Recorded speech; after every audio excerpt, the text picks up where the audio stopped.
Hey, hey, welcome back. And by welcome back, I mean welcome back to myself because it's been a while. If you're new here, hello, I'm Becca. I have been knitting for almost 30 years, which is insane to say. I have been knitting a lot of sweaters over the past several months. I can't stop. Maybe I should stop, but I'm not gonna. One of the things I've been working on is this. It's the Duotone V Tee by our lovely Rachel Costello. You know I love her designs. And it's done, except as you can see, I have all of these ends that need to be woven in. And I thought I would make a little video to walk you through real-time decisions on how to do that, especially when there may be little holes that need to be mended. So of course you'll need a little tapestry needle. I've chosen a fairly small one because I'm knitting with fingering weight yarn. Now there are a few options when weaving in ends. I normally would just kind of follow a figure eight motion on these, but I don't have to do that since I have a nice edging here where I picked up the stitches and all of these are turned to the inside. So I'm actually just going to carry this yarn up through these selvage stitches kind of loosely. You never want to pull too tight and go back and forth. There's really no hard and fast rules, so I don't want you to get intimidated. Don't overthink it. You never want to just cut an end off where it lays because that makes it very likely that your entire work could unravel and all your hard work would be for nothing. We don't want that. So you see here, I'm kind of just going back and forth through these. And then when the yarn starts to get too short, or if you feel like you've done enough, that is definitely more than enough that I've done. You can kind of go back a little bit if you want the end to be a little more secure. And you just want to make sure that when you trim your end, if it unravels a little bit, it's not going to poke out the front. So I'm going to take it underneath through that way.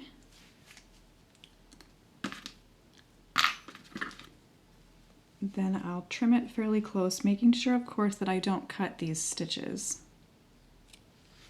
Like that. Next I have this green end, and as you can see there's a little bit of a gap here in my picked up stitches, and if you look from the front, this green I-cord is a little bit interrupted right here, and I'm going to try to fix that as I weave in the end by doing kind of a duplicate stitch technique. I'm going to take this end through to the front here. And this yarn I'm going to catch underneath this stitch right here. Then bring it down over this way to kind of hide those purple yarns.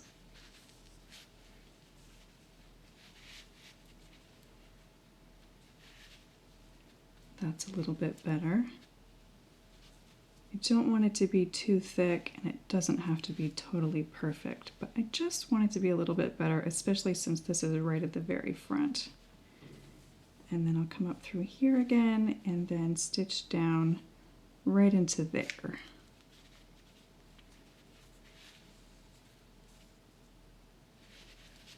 There. I do like that a lot better. Now I am going to try to mend, even though it doesn't show much when I'm actually wearing it, this a little bit of a hole right here.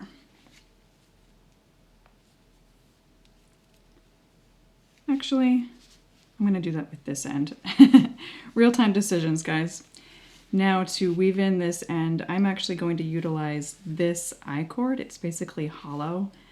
And so I'm going to take a few stitches back and forth on the wrong side, and then I'm going to just send it down inside that I-cord. it will not show from the right side and it will be nice and secure. And if you're nervous that it will show on the right side and you want to check, all you got to do is flip it around, and if you can't see your needle, then you won't see the yarn either. But like I said, it's the same color, so it won't really matter. And that's plenty. What you can do is you can pull it a little bit and then give it a stretch. Totally disappears. All right, and see here where this is loose, I am just going to follow it and tighten it up a little bit. Checking from the right side, that already looks better and I'm happy with that. I'm gonna send this one up through this direction, and this one is over here waiting already. It's okay if they overlap a little bit. So I'm gonna go again using this wasted selvage back and forth, and then make almost a little bit of a knot by going through that one before you pull it all the way tight.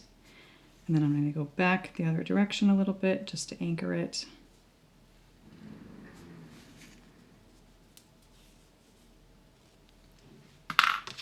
And then trim it.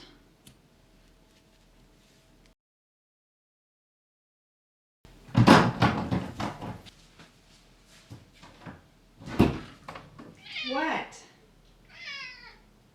I'm making a video.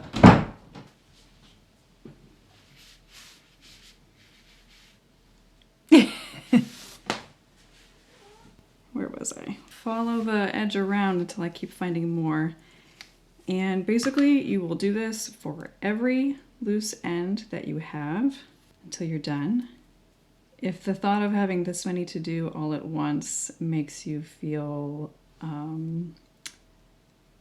a certain kind of way, you can always stop and weave in your ends as you go. But if you're like me, you might, well, sometimes I do, sometimes I don't. I lately have been just having too much fun knitting, and once I get in the flow, I don't want to stop and do this. Up here at the top of the shoulder, I do have a little bit of, well, a lot of a bit of a hole.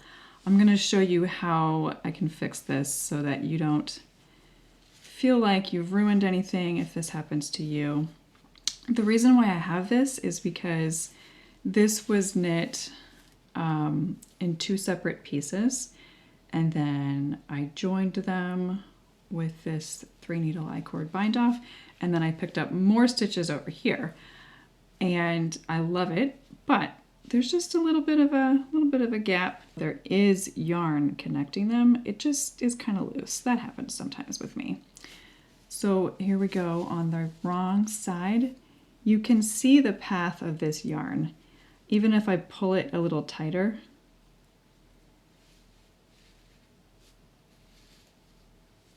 then you can see what you're working with. I'm actually going to try to sort of tighten that up a little bit. And then I'll just stitch through that one, pull it in, and there, if you look from the right side, already so much better. So easy. Then I'll do another one over to here just to hold it. Stitch through those loose guys. We don't want them to come loose and look weird. See, so much better. I'm going to do another connecting stitch from this I-cord to this I-cord. Through these two right there. This one I'll take the opposite direction, but not before I fix this little bitty hole. This one is not as big, and so it's not quite as easy to identify, but if you look on the wrong side again, you can see here and here, those stitches are kind of loose. So I will just follow the path of that one. This direction. That looks better already. And then the next one, if you can see this,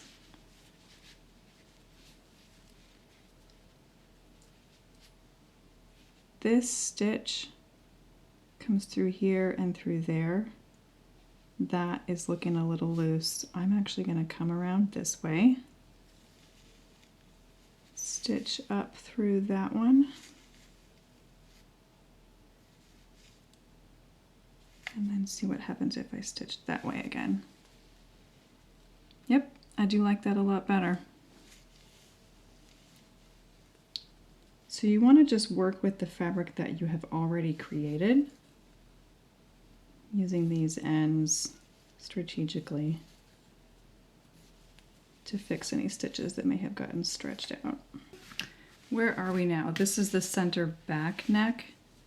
I have no real issues here. This is where the I-cord started and stopped. So there's a little bit of a thingy there, but I don't mind it. I do have these 3 ends to work with if I wanted to do anything.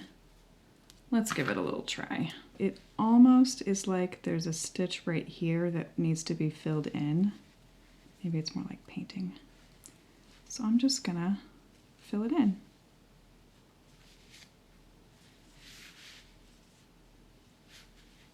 Yeah, already like that better.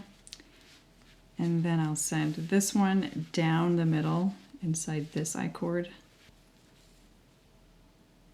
around a little bit, and then down inside. I also don't like the feeling of having like a lot of little ends of yarn poking me when I'm wearing it, so I love that I have these I-cords to hide things in.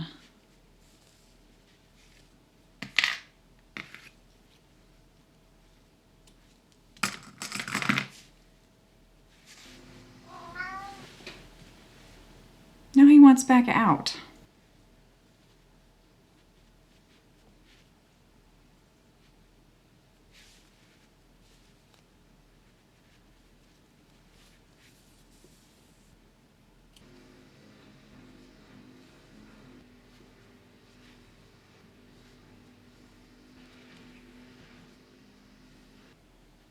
Where is this? This is another shoulder edge. If I really stretch it out, I can see a little bit of some gappies here, but it's not as bad. I did a better job on this side than I did on the other one. I might want to thicken up these a little bit where the I-cord is connecting to the I-cord. Why not? I can, so I will.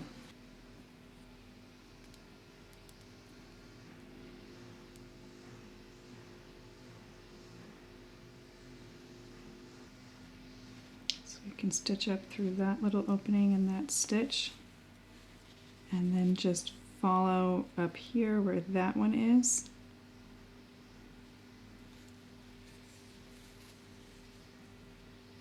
And then back down there, and then I'll do one more stitch over to here, through there. Tighten it up a little bit, and then stitch through the back right there. Voila! This one, it's starting from a little lower down. That's okay because I'm going to do a duplicate stitch up here and then connect it to that I-cord and then weave in the end going that direction.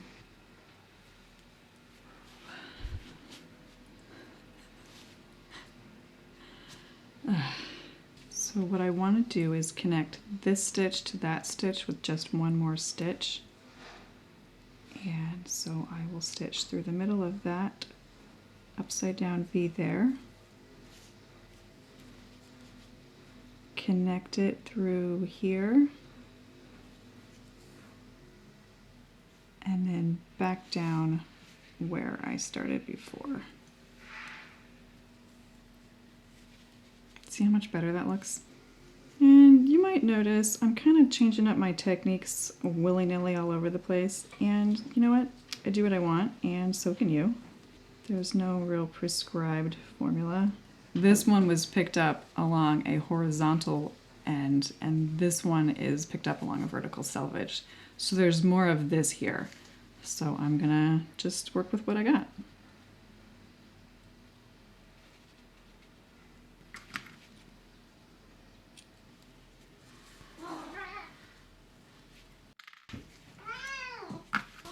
What?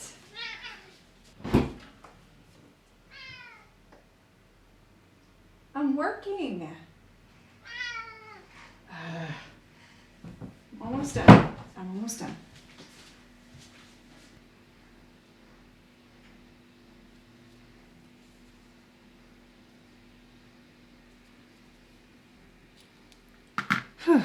Okay. Oh, that was just the neck hole.